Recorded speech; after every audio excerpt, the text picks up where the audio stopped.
2 घंटे के लिए भारत में लैंड हुआ विमान, मोदी के साथ 18 लाख करोड़ की दोस्ती निभा गए यूएई के राष्ट्रपति अल नाह्यान। मुस्लिम देश यूएई और भारत की दोस्ती क्यों इतनी गहरी? सिर्फ 2 घंटे की मुलाकात में मोदी और नाह्यान ने क्या डील की?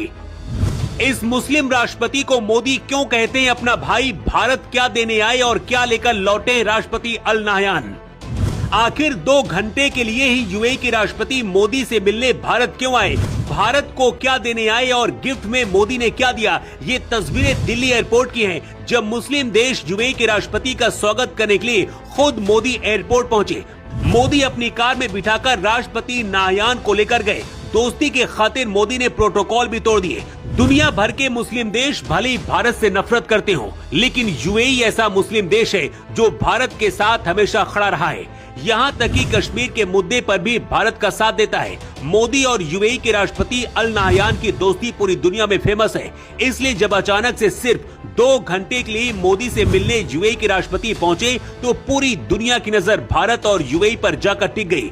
मोदी और राष्ट्रपति अल नाह्यान की मुलाकात की तस्वीरें, जहां दोनों गले लग रहे हैं। इस तस्वीर के साथ मोदी ने ट्वीट करते हुए लिखा है, 7 लोक कल्याण मार्ग पर अपने भाई महामहिम शेख मोहम्मद बिन जायद अल नाह्यान का स्वागत करके मुझे बहुत खुशी हुई। उनके अचानक दिल्ली आने के इस कदम से मैं बहुत प्रभावित हूँ।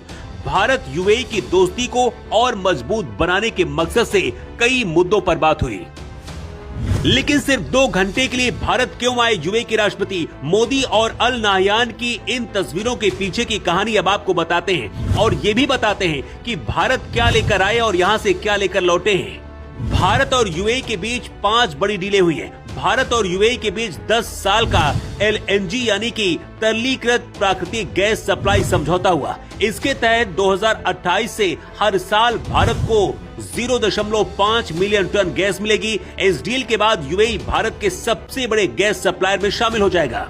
इसके साथ ही भारत और यूएई बड़े न्यूक्लियर रिएक्टर और स्मॉल मॉड्यूलर रिएक्टर पर मिलकर काम करने की तैयारी कर रहे हैं। इसके साथ ही न्यूक्लियर सुरक्षा, रिएक्टर तकनीकी पर भी काम करेंगे। आर्टिफिशियल इंटेलिजेंस, डिजिटल इंफ्रास्ट्रक्चर पर खास जोर दिया गया। यूएई ने 2026 में भारत में होने वाले एआई इम्पैक्ट समिट को भी समर्थन दिया। साथ ही आतंकवाद, खास करके सीमा पार आतंकवाद को खत्म करने के प्लान पर काम होगा, जिसमें पाकिस्तान और बांग्लादेश भी टारगेट पर होंगे। आतंकवाद को फंडिंग करने वाले और इसका समर्थन करने वालों के खिलाफ कार्रवाई की जाएगी। दोनों देशों ने इसे 2032 तक $200 अरब तक ले जाने का लक्ष्य रखा है। यूएई में करीब 45 लाख भारतीय रहते हैं, जिनके लिए सांस्कृतिक सहयोग बढ़ाने के भी प्रयास किए जाएंगे। कुल मिलाकर ये 2 घंटे की छोटी लेकिन अहम मुलाकात भारत और यूएई के रिश्तों को मजबूत करने वाली है। इसके साथ ही भारत के दुश्मन मुस्लिम देशों के लिए बड़ा झटका है। भारत से लौटते वक्त मोदी ने शाही नक्काशीदार लकड़ी का झूला गिफ्ट में दिया है। ये झूला गुजरात की कारीगरी से बना हुआ है। इसके साथ ही पश्मीना शॉल भी देकर मोदी ने अपने दोस्त को भेजा है। यूएई इस वक्त सबसे ज्यादा मुस्लिम देशों में तरक्की कर रहा है, क्योंकि यूएई ने कट्टरता छोड़कर विकास का रास्ता चुना। यूएई पाकिस्तान और तुर्की जैसे मुस्लिम देशों से रिश्ते कमजोर करके भारत, रूस, अमेरिका जैसे देशों के साथ अपने रिश्ते बढ़ा रहा है। 2019 में जब भारत ने जम्मू कश्मीर से अनुच्छेद 370 हटाया था, उस दौरान भी यूएई ने भारत का ही साथ दिया था, जबकि उस दौरान पाकिस्तान मुस्लिम देशों से अपने लिए समर्थन जुटा रहा था।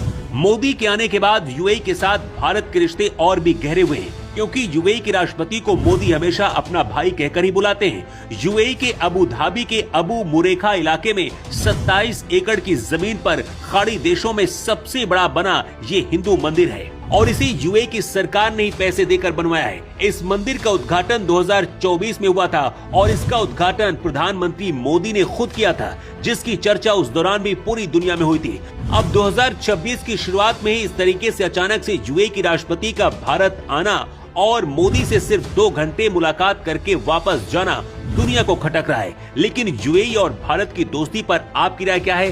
कमेंट बॉक्स पर जरूर लिखकर बताएं। Bureau report.